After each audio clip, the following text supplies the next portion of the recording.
जय हिंद दोस्तों, मैं कुणाल आपका स्वागत करता हूं। ये हमारे एथिक्स का सीरीज का 40वां वीडियो है और आज का टॉपिक है प्रशासन में नैतिक स्थिति के निर्धारक तत्व भाग 2।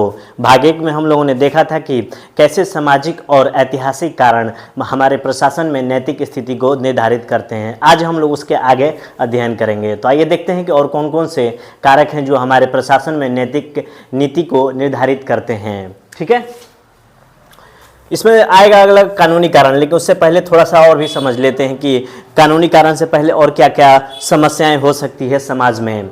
गांधी जी कहा करते थे कि साधन और साध्य की बात करते थे। गांधी जी साधन और साध्य की बात करते थे, इनमें मेल होना चाहिए। साधन और साध्य में मेल होना चाहिए। साध्य उसको बोलते हैं जो उद्देश्य होता है और साधन उसको बोलते हैं उद्देश्य को पाने का माध्यम, यानी कि दोनों पवित्र होने चाहिए। ठीक है ना, इन दोनों का मेल की बात किया करते थे।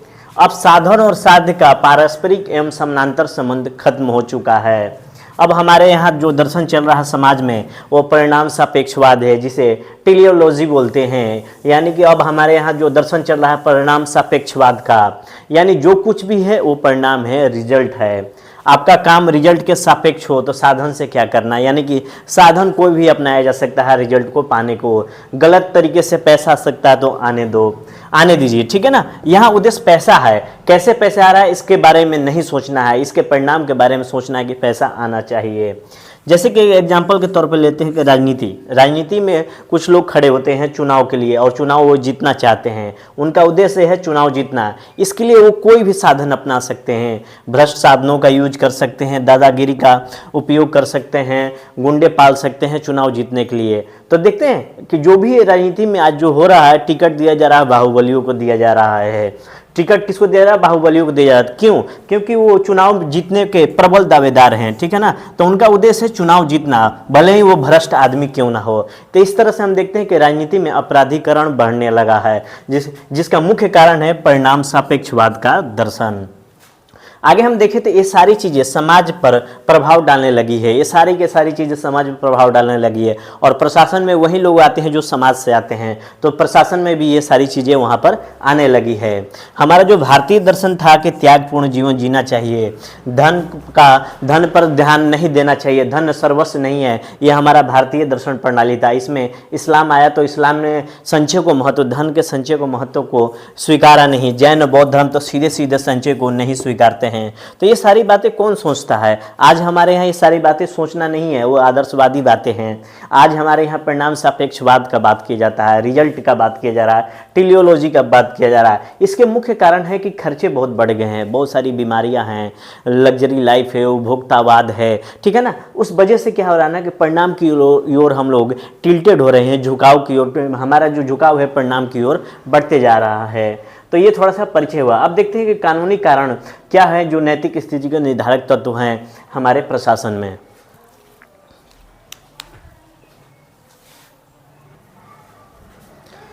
थोड़ा सा कानूनी कारणों को समझते हैं। कानूनी कारण कैसे हमारे प्रशासन में नैतिक स्थिति के निर्धारक तत्व बनते हैं। इसके कई तत्व हैं, कानूनी कारण के कई तत्व हैं, जिसमें न्याय प्रणाली भी शामिल हो जाती है। न्याय प्रणाली के कमियों को नैतिक पतन का जिम्मेदार ठहरा सकते हैं और इसे प्रशासन के ऊपर भी अप्लाई कर सकते हैं। कैसे करेंगे अभी समझते हैं। हमारे यहाँ जो न्याय है वो बहुत महंगा है, न्याय में बहुत देरी होती है। जो कानूनी प्रक्रिया है या न्याय मिलने के जो प्रक्रिया है उसमें बहुत ज़्यादा जटिलता है और हमारे यहाँ जो कानून पालन करना भी कठिन है। ठीक है ना, इस वजह से क्या हो रहा है कि अनैतिक जो व्यक्ति है उसको लाभ मिल जा रहा है। नतीजतन क्या हो रहा है, इन सब चीज़ों के वजह से अनैतिक व्यक्ति है उसको लाभ मिल जा रहा है। कैसा लाभ मिल रहा है कि अनैतिक अधिकारी को दंड मिलना चाहिए। ठीक है ना, इससे आदर्श स्थापित होगा, एक बेंचमार्क स्थापित होगा। लेकिन हमारे यहाँ कानून की स्थिति ऐसी है कि अनैतिक अधिकारी को दंड मिलना लगभग असंभव हो जा रहा है। ये अपने पैसे का उपयोग करके इन सब चीज़ों से लूप होल निकाल ही ले रहा है और वो बच जा रहा है। तो इस कारण से क्या हो रहा है कि जो अनैतिक अधिकारी है उसको दंड नहीं मिल रहा है, जो नैतिक अधिकारी है उसको पुरस्कार नहीं मिल रहा है। तो नैतिकता की ओर आकर्षण तो अपने आप खत्म होता चला जाएगा। यानी कि अनैतिक लोग कानूनी पेंच का लाभ उठाकर अपने को बचा लेते हैं, जिस वजह से अनैतिकता में वृद्धि हो रही है और लोगों को अनैतिकता के प्रति आकर्षण नहीं है, विश्वास नहीं है। ये बड़ा ही निंदनीय चीज़ है और यही चीज़ प्रशासकों के ऊपर भी लागू होता है। जो अनैतिक अधिकारी हैं, अनैतिक प्रशासक हैं, वो देखते हैं कि चलो थोड़ा सा ये अपराध कर ही लेते हैं तो न्यायालय के माध्यम से हम बच जाएंगे, और न्यायालय के माध्यम से बच जाएंगे तो उन्हें दंड नहीं मिलता है। इस वजह से क्या हो रहा है कि अनैतिक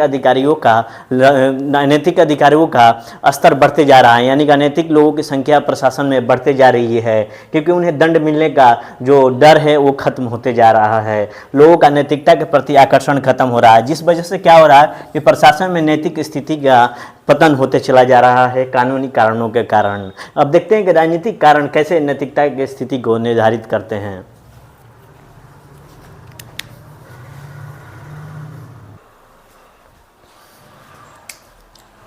अब देखते हैं कि कैसे राजनीतिक कारण प्रशासन में नैतिकता की स्थिति के निर्धारक तत्व बनते हैं।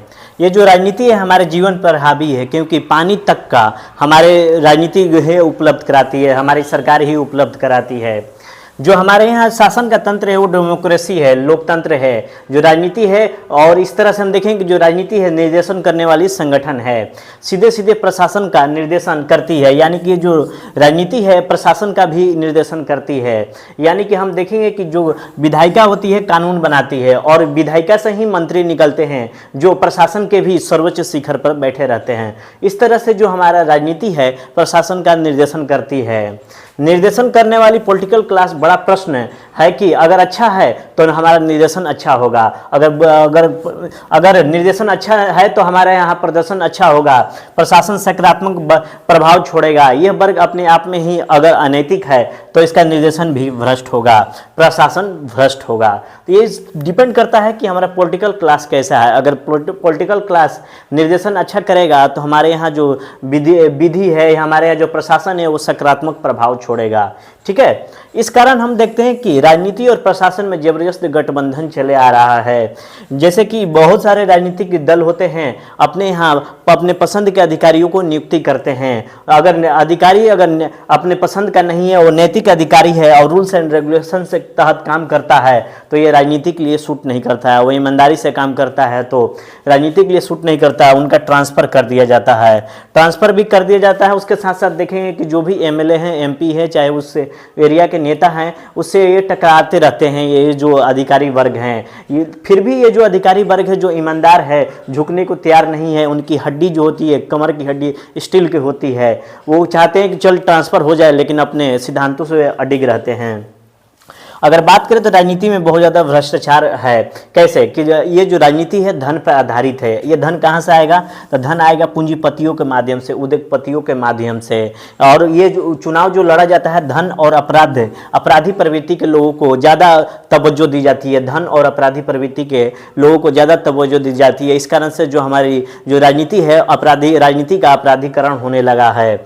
यही चुनाव लड़ने लगे हैं और उसको धन पूंजीपति और उद्योगपति देते हैं, और जीतने के बाद ये वसूल करने लगते हैं, क्योंकि ये धर्म दान नहीं कर रहे हैं, ये एक तरह से निवेश कर रहे हैं, सट्टा कर रहे हैं सभी राजनीतिक दलों पर। अगर ये चुनाव जीतते हैं राजनीतिक दल तो इनके पक्ष में नीतियां बनाते हैं, टैक्स सिस्टम बनाते हैं। तो यहाँ से एक और चीज़ें निकल के आती है हमारे सामने, एक गठबंधन हमें दिखाई देता है पॉलिटिक्स, राजनीति का, प्रशासन का और पूंजीपतियों का, उद्योगपतियों का, जिसे हम लोग क्रोनी कैपिटलिज्म, याराना पूंजीवाद कहते हैं। ये गठबंधन हमारे समाज में बन चुका है, तो नैतिकता की जगह कहाँ बचेगी?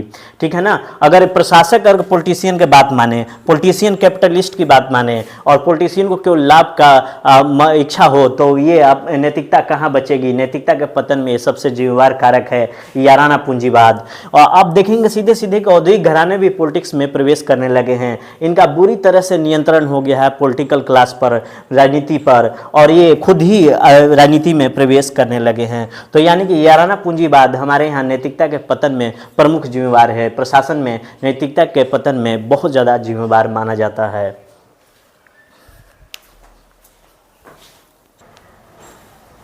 राजनीति में अपराधी पृष्ठभूमि के लोग हमारे संसद में पहुंच रहे हैं। इसको लेकर सुप्रीम कोर्ट में बहुत ज़्यादा बहस होती है। सुप्रीम कोर्ट चुनाव आयोग को निर्देशन देता है और अलग अलग तरह के उपाय बताता है कि राजनीति में अपराधी प्रवृत्ति के लोगों को ना लाया जाए। ये इसमें कुछ हद तक, इसकी कुछ सीमा तक इस पर नियंत्रण पाया जा सका, लेकिन पूरी तरह से नहीं पाया जा सका है राजनीति में अपराधीकरण को रोकने को।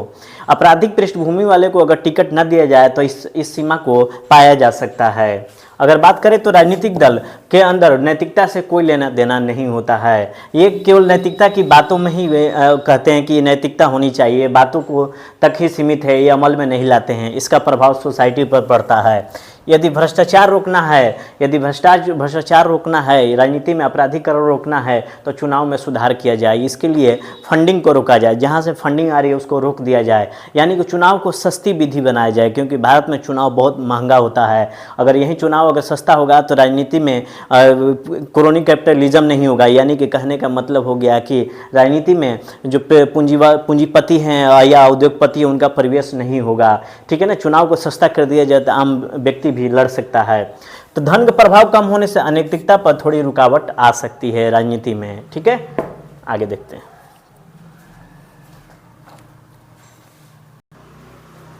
अब देखते हैं कि आर्थिक कारण, इकोनॉमिक फैक्टर कैसे नैतिकता को निर्धारित करती है। भारत जैसे देश के लिए असमानता, भारत जैसे देशों में असमानता बहुत अधिक है, आर्थिक असमानता बहुत अधिक है।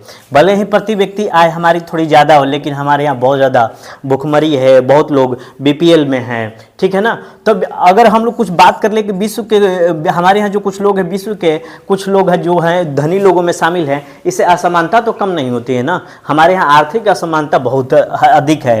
टॉप पे जो बैठे हैं और बॉटम पे जो बैठे हैं, इन दोनों में बहुत ज़्यादा आर्थिक असमानता है, जो कि तनाव पैदा करता है, क्योंकि बॉटम के लोग टॉप पे पहुंचने चाहते हैं कोई भी रास्ते के माध्यम से। अगर इस रास्ते, कोई भी रास्ते अपनाएंगे तो समाज में नैतिक मापदंड को बनाए रखना आसान नहीं होगा, और प्रशासन इस मौके का लाभ भी उठा लेता है। ठीक है ना, तो प्रशासन में भी अनैतिकता प्रवेश कर जाती है ऊपर चढ़ने को, टॉप में चढ़ने को।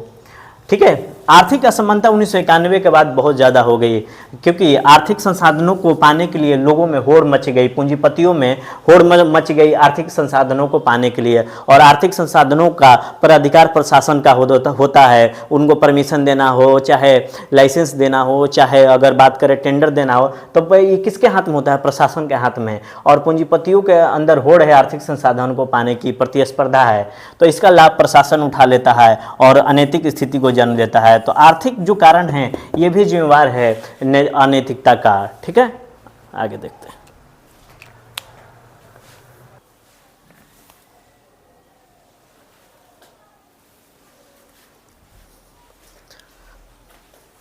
अब देखते हैं कि प्रशासनिक कारण, एडमिनिस्ट्रेटिव फैक्टर, कैसे प्रशासन में नैतिक स्थिति के निर्धारक तत्व बनते हैं। ब्रिटिश शासन से ही हमारी जो अभिजात मानसिकता है अभी दूर नहीं हुई है। हमारे प्रशासन की जो अभिजात मानसिकता दूर नहीं हुई है। हमें जानना चाहिए कि हमें सिविल सर्वेंट बनाया गया है, ना कि सिविल मास्टर बनाया गया है। आपको सर्वेंट बनाया गया है। अगर कोई सिविल सर्वेंट बनता है तो अपने आप को सर्वज्ञाता, सर्वशक्तिशाली समझने लगता है और अहंकार में चूर होकर अपने अभिजात मानसिकता का तुष्टि करते रहता है। अगर बात करें तो हमारी प्रशासकों में ये अभिजात मानसिकता आज भी मौजूद है, सामंतवादी मानसिकता आज भी मौजूद है। ये जो भारतीय प्रशासन है वो बहुत ज़्यादा शक्तिशाली है। भारतीय प्रशासक बहुत शक्तिशाली है, ऊपर से लेकर नीचे तक। इनके पास बहुत ज़्यादा स्वविवेक शक्तियाँ, जिसमें permit, quota, project, public welfare system, सारे इनके पास है, स्वविवेक है। इनको ही निर्णय लेना होता है कि किसको ठेका देना है, किसको टेंडर देना रहता है। यानी कि जो शक्तियाँ होती है, पावर बहुत ज़्यादा है इनके पास, तो व्यक्ति को भ्रष्ट बना देता है। इसको समझते हैं लॉर्ड एक्टन के एक कथन के माध्यम से, power tends to corrupt and absolute power corrupts absolutely. यानी कि जितने ज़्यादा पावर होगा उतनी ज़्यादा व्यक्ति भ्रष्ट होता चला जाएगा।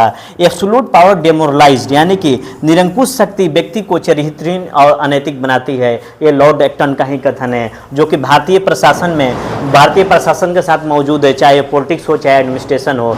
जहाँ पर स्व विवेक शक्ति बहुत ज़्यादा है, जिस कारण भ्रष्टाचार होने की संभावना बहुत अधिक है। तो ये क्या होता है कि फिर इस चीज़ का ये लाभ उठाने शुरू कर देते हैं। तो power tends to corrupt and absolute power corrupts absolutely, यानी कि व्यक्ति को बहुत ज़्यादा पावर मिलने पर वो करप्ट हो जाता है। और हमारे यहाँ के जो अभिजात मानसिकता है इसको बहुत ज़्यादा पावर दिया गया है।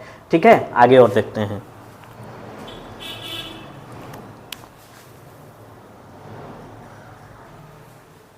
अब देखते हैं कि प्रशासनिक कारणों में और क्या होता है। प्रशासन से उम्मीद की जाती है कि वह तटस्थ होगा, सच पूछिए तो तटस्थता गायब हो जाती है। अब सीधे सीधे उसका राजनीति के साथ संबंध हो गया है।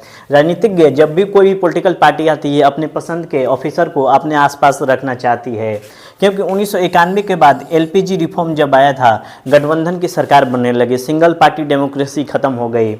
अब सरकार पर भरोसा नहीं रहता है कि कब वो गिर जाएगी, क्योंकि गठबंधन का सरकार रहेगा है। सरकार कब तक रहेगी इसका कोई भरोसा नहीं है। कार्यकाल जो है अनिश्चित है, तो हमारे पास कम समय है, क्योंकि जो चुनाव है इन्वेस्टमेंट पर आधारित है। चुनाव एक तरह से निवेश होता है, तो इस निवेश को वसूल करना है, क्योंकि चुनाव में हमने बहुत ज़्यादा पैसा निवेश किया था। तो इसका इन पॉलिटिकल पार्टी का शुरू से ही भ्रष्टाचार वाला दिमाग रहता है कि कैसे भी अगर जीत गए हैं तो जाकर केवल लूटना है, जो हमने निवेश किया है उसको तो वसूल करना है 2 गुना 4 गुना 5 गुना करके। तो ये सारा का सारा चुनावी इन्वेस्टमेंट का ही परिणाम है कि प्रशासन में भ्रष्टाचार उपलब्ध हो रहा है। माने कि केवल यही नहीं, माने कि ये भी कारण बन रहा है। तो ये जो भी नेता हैं अपने हित किसके माध्यम से साधेंगे? प्रशासन के माध्यम से, क्योंकि प्रशासन के पास बहुत सारे अधिकार होते हैं। प्रशासन के थ्रू ये सीधा सीधा अपने हितों को साधते हैं। इस तरह हम देखें कि राजनीति का संबंध स्थापित हो जाता है प्रशासन से, और जो प्रशासक इस तरह से अनैतिक बन जाता है। अगर कोई प्रशासक अनैतिक काम को में साथ नहीं देता है, लेकिन अनैतिक काम को होते हुए देख रहा है, तब भी अनैतिक है। यानी कि आप चलिए ठीक है आपको लाभ नहीं हो रहा है, लेकिन अनैतिक काम अगर कर रहे हैं राजनेता, तब भी वो अनैतिक काम होगा। तो प्रशासन में नैतिकता कहाँ बचेगी? यानी कि पॉलिटिक्स और ये राजनीतिज्ञ और प्रशासकों में गठजोड़ के कारण प्रशासन में अनैतिक स्थिति बनते जा रहा है। ठीक है ना, क्योंकि प्रशासक तटस्थता की उम्मीद की जाती है। प्रशासक तटस्थ कहाँ रहा जब वो पॉलिटिक्स से ही अगर उसका संबंध स्थापित हो गया। इसके अलावा देखेंगे जो प्रशासन की जो कार्य संस्कृति है ये भी सही नहीं है। अगर कोई व्यक्ति अपने तरफ से अच्छा काम करता है तो उसको बहुत कम पुरस्कार दिया जाता है, यानी कि उसकी सैलरी पदोन्नति उतनी नहीं दी जा रही है। जबकि कोई बुरा काम कर रहा है तो बड़ा से बड़ा दंड का विधान नहीं है। अगर दंड का विधान होता भी तो क्या होता है कि एक ट्रिब्यूनल होती है, प्रशासनिक प्राधिकरण, एडमिनिस्ट्रेटिव ट्रिब्यूनल, जहाँ पर प्रशासकों के संबंधित केस जाते हैं, भ्रष्टाचार के केस जाते हैं, और वहाँ पर जो प्रशासक हैं लगभग 95% मामलों में सरकार के विरोध में खड़ी रहते हैं। सरकार जो विरोध में खड़ी रहती है उसके अगेंस्ट में केस जीत जाते हैं प्रशासक। तो इनको दंड कहाँ मिल रहा है? तो इनके अंदर डर ना पैदा हो रहा, ना ही पुरस्कार का लोभ आ रहा है। तो ये नैतिकता, इस नैतिकता को कैसे बनाए रखेंगे? अगर बात करें तो हमारे यहाँ का कोड ऑफ कंडक्ट भी बेहतर नहीं है। जो आचार संहिता है वो स्पष्ट नहीं है। ठीक है ना, अगर आचार संहिता अस्पष्ट नहीं है तो अस्पष्ट कानून बहुत ज़्यादा उलझे हुए हैं। उसी तरह का उलझन यहाँ भी हमें दिखाई देगा प्रशासन में। ना तो अगर अब उलझन की बात करें तो ना तो पॉलिटिक्स है और ना ही एडमिनिस्ट्रेशन में नैतिक आदर्श स्थापित हो रहे हैं। ये जो पॉलिटिक्स है राष्ट्र के नेतृत्व कर रही है, जबकि ये जो एडमिनिस्ट्रेशन है अपने विभाग का नेतृत्व कर रहे हैं। ये नेतृत्व करने वाली दोनों मॉडल फेल होती नजर आ रही है। अगर ये अगर नेतृत्व करने वाली मॉडल फेल हो जाएगी तो नैतिक स्थिति कहाँ बनेगी? और हमारा जो समाज है पहले से ही भ्रष्ट है, और ये बहुत ज़्यादा चिंतनीय स्थिति है, क्योंकि समाज से ही लोग प्रशासन में जाते हैं। प्रशासन में जाएंगे तो वो भी तो भ्रष्टाचार को लेकर ही जाएंगे ना। तो यानी कि जो दो हमारा मॉडल है पॉलिटिक्स और एडमिनिस्ट्रेशन, ये जो नेतृत्व करती है, पॉलिटिक्स राष्ट्र के स्तर पर नेतृत्व करती है, जबकि एडमिनिस्ट्रेशन अपने विभाग के स्तर पर नेतृत्व करते हैं। इनमें वो मॉडल में दोनों मॉडल फेल हो चुका है। इनमें नैतिक आदर्श बचे ही नहीं हैं। ये इतने बड़े बृहद नेतृत्व कर रहे हैं, यहाँ पर नैतिक आदर्श नहीं होगा तो प्रशासन तो जरूर फेल होगा। प्रशासन के अंदर मोटिवेशन नहीं होगा नैतिकता को लेकर, ये कि नैतिकता से टिके रहें। और इसके अलावा भी बहुत सारे जीवन मूल्य हैं, उपभोक्तावादी समाज है जो प्रशासन में नैतिकता को प्रवेश होने ही नहीं दे रहा है। तो ये सारे कारण हैं प्रशासन में नैतिक स्थिति के निर्धारक तत्व। ठीक है, तो हम लोगों ने दोनों पार्ट में बारी बारी कारणों को देखा था। प्रशासनिक कारण क्या है, ऐतिहासिक कारण क्या है, ब्रिटिश काल में जो अभिजात मानसिकता बन गई थी, आर्थिक कारण क्या है प्रशासन में नैतिकता के लेकर। तो ठीक है, ये सारा का सारा हम लोगों ने डिटेल से अध्ययन कर लिया है। अब अगले लेक्चर में एक नए टॉपिक की शुरुआत करूंगा। ठीक है, तो आज भर के लिए इतना ही। आपके सहयोग के लिए धन्यवाद। नमस्कार, जय हिंद।